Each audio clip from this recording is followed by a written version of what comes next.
When it comes to shopping for Macintoshes, a lot of people find themselves a little bit, well, lost in the woods. So this will refer to the MacBook Air, the MacBook Pro, and the Mac and the other Macs that are not MacBooks, because it's got to do with the operating system and the processor and the basic hardware more than anything else. When I say basic hardware, let's take a look at what that might mean. So if we go to About This Mac, we'll see some basic information. It's an M2 processor on this one. It's got 8 gigabytes of RAM, not recommended, get more. Um, and go to more info. And as we scroll down, there's storage. It says Macintosh HD. Um, I was kind of wondering about storage settings. Let's kind of wander into that. All right. So we've got 180 gigabytes used out of 245.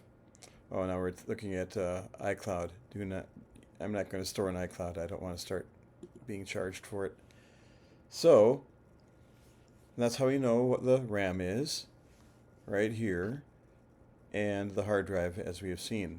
Now, this is unusual, the screen, in that I have this up here. And now I have it selected. It's unselect, select, and now we're going to go to the File menu and go to Get Info.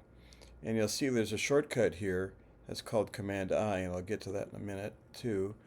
And the shortcut will tell me that it's an external volume that's connected by FireWire. That's connected not by FireWire, but by Thunderbolt 4, also known as USB-C, because it's physically the same connector. The difference is USB-C is not as fast as Thunderbolt, so the data rates will be faster on Thunderbolt. But the capacity is 999 gigabytes, so that's to say basically it's 1 terabyte. So that's what I have on there. What we need to do now is there's a keyboard viewer that would be good to be seen, and it would normally be up on top here, and it's not. So what I'm going to do is go to System Settings, and it used to be a newer, all these things were, and what they, the names of them, some of them have been renamed. So what I'll do now is I'll just go to the keyboard. And there we go, we're close enough. And here's what I'm looking for. Show keyboard. All right, that's a little bit too fast for me. Show keyboard and emoji viewers and menu bar. All right, that's what I want. So I'll click on it. And let's go to click something else. Now I'll click on this. There we are, that's what I want. On the very top right, show input menu and menu bar. And right now it's turned off. Let's turn it on. If we look on the top right hand corner, next to this thing with the red dot, watch that. Turn it on and something appears. Turn it off, it disappears. Turn on, it appears. That's where I want it. Okay. And we've got sources US.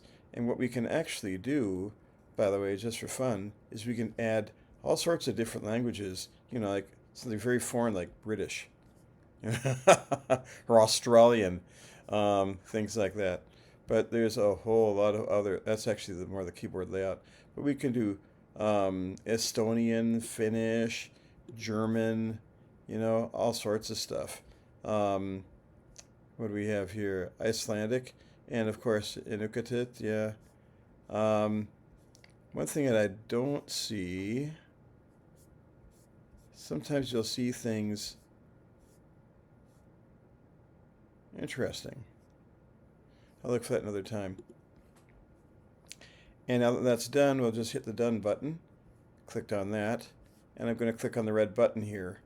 The green button will make it full screen. The yellow button here will make it go down into the dock. And the red button will close the window. So we're doing that. Maybe you already knew that, but here it is anyway. All right, now that we have the keyboard viewable, let's show the keyboard. And here next to the space bar, there's a space bar, we have a command key. Command keys are so important for the Macintosh, and you can use them a lot for shortcuts. So like I said before, when we clicked on the Samsung and we went to the file, if we go to Command I, that will do the same as a Get Info on the menu. So hit down the Command key, and then hit the letter I, and there it is. Now Command W will close the window. I've got some of these memorized because, and by the way, I've been working with Macintoshes since System 6. And then there's System 7, 8, 9, and 10, and now they're in Mac OS, what, 14, 15? And a lot of these keyboard shortcuts are identical to what they were in Macintosh System 6. So they've done a really nice job in keeping things similar, although some things have changed. Now, how do you know one Mac from another? Or you know about how to check on the RAM and how to check on the hard drive. But what you don't necessarily know is, well, what are the processors in? Well, it says this processor, that processor, neural engine. What does this all really mean? So let's do Command and space, and that will bring us up the Spotlight search. And now we can start typing in, and this time it's going to be Activity Monitor. All right, so I'm not going to type in the whole thing. I don't need to. It's already shown me what I'm looking for, so I'm going to hit the return key. And I have Activity Monitor up here. This is like, if you're in Windows, if you know Windows, it's similar to Task Manager, but this is Activity Monitor. So up along the top here, we have CPU, memory, energy, disk, things like this. All right, so if we look at memory, for example, you notice the memory, remember this is 8 gigabytes. It's kind of an orangish color, and ideally it would be green and not as high up, but it'd be green and down here. That means that, but now it's under more pressure. So they're doing some things with the memory to compress it and make it work with the small amount of memory it has, the small amount of RAM. And this is because I've actually got 2 accounts logged into this computer right now, and the other account has maybe a couple things open. So, and if you look up on here, there's 3 boxes in the bottom of this big window. In the middle, it says physical memory 8 gigabytes, as we all know now. Memory used is 7 gigabytes. Cached files is taking up almost a whole gigabyte, 900 megabytes. And then swap used is another 900 megabytes. Swap is what they do when they run out of memory is they use hard drive as though it's memory. And although hard drives today are faster than they've ever been, it's really not what you want to be used for memory. If you're using swap, it's because it ran out of RAM and really scrounging for some kind of RAM or disk space. So I'm making a video here, and if you're doing video editing, you definitely want RAM, and 16 gigabytes for video editing is not enough. I'd recommend you go to 24, 32, 48, whatever you can get, whatever you can afford. All right, so we've got Activity Monitor. And one of the things we've got here is CPU. Now here, CPU is Central Processing Unit. It's a microprocessor. And you can see here it's not doing a whole lot. So what Apple people will tell you sometimes at the store is to say, but the memory, the processor is so powerful that it can make it handle the memory, and the processor will make up for the lack of memory. No, it doesn't. Look how little the memory is, the RAM is, sorry, look how little the microprocessor is being used here. And look at the memory. By the way, if it were really totally maxed out, this would be not orange but red. But it's definitely under pressure and it's not good. So you want it to be green. And let's see something else. Now if we go to, I think it's View or maybe it's Window. Windowed processes. My processes. Let's try Window.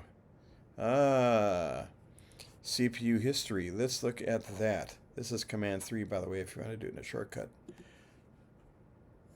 Now, this is an M2 processor. The newer ones, the M4s, are going to be a little bit different. But notice, top left here, Core 1 efficiency. Then on the right, Core 2 efficiency. And then below, Core 3 efficiency. And then the other 4 are performance. All right, so half of the processor is for performance, the other half is for efficiency. Now, you can imagine that the efficiency side of the processor isn't very strong. So if you're just writing emails and going online and stuff like that, then maybe the efficiency ones will do the job for you. And a couple of performance ones will, help when you're handling a 4K, message or video or something like that from YouTube. But if you're going to be doing things like making videos and editing them and things like that, you're going to start wanting more performance cores. And when you go to the MacBook Pro compared to the MacBook Air, you'll see a bigger ratio of performance cores to efficiency cores. So there's going to be a whole lot more performance cores on the MacBook Pro than there are on the MacBook Air. I can't really speak to the Studio because I haven't looked at it, or the other ones, but this is how you find out. So the way to find out, here's how I teach, as I end what I'm doing and we start it again. So we go to Command Space, which brings up our ability, the Spotlight search. All right, because it says right here, Spotlight search, and Activity Monitor, ACTIVIT. That's close enough. Hit Enter, return, and here it is. And now, do you remember I said Command 3? Boing, there it is, Command 3. And there we are. And if you don't want to remember Command 3, go to Window, CPU History, and this is the history.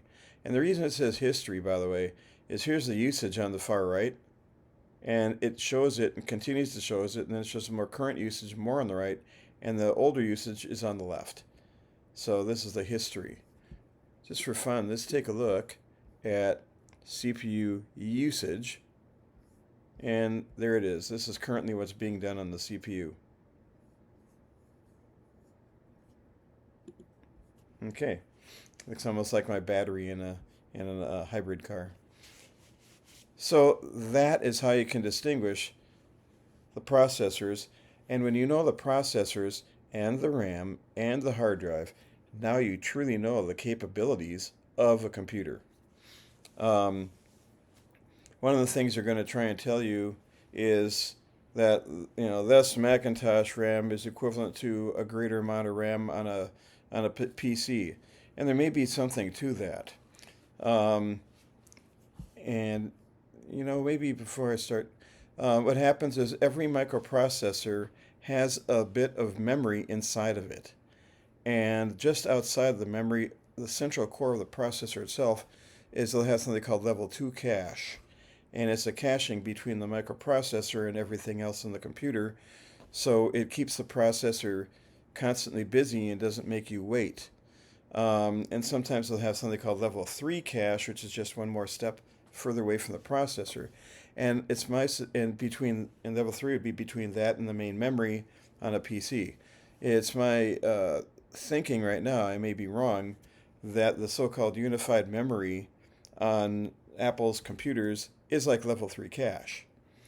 So that's why you're going to find it built in all the time. It's going to be in there with the microprocessor. They're basically on the same, I believe they're pretty much on the same die. So when you're getting pre-installed RAM, it's just it may be chips soldered on the board, but I think it's actually on the die of the microprocessor. Anyway, that's one of the reasons the RAM will actually be faster.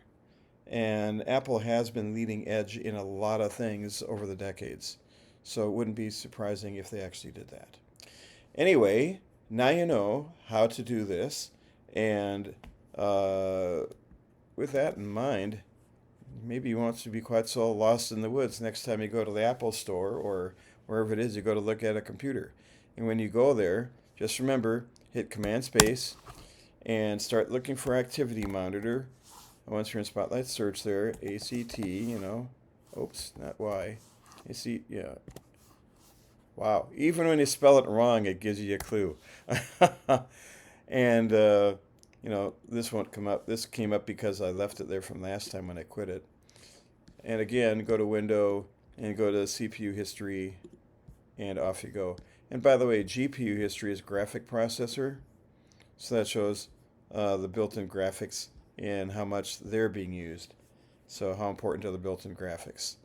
And we're seeing right now that the usage on the built-in graphics is, maybe 20% or less. So it's not a whole lot in this case at this particular moment. But something to look for. Oh, look, the performance is starting to get used a little bit here. Nice. And there you go.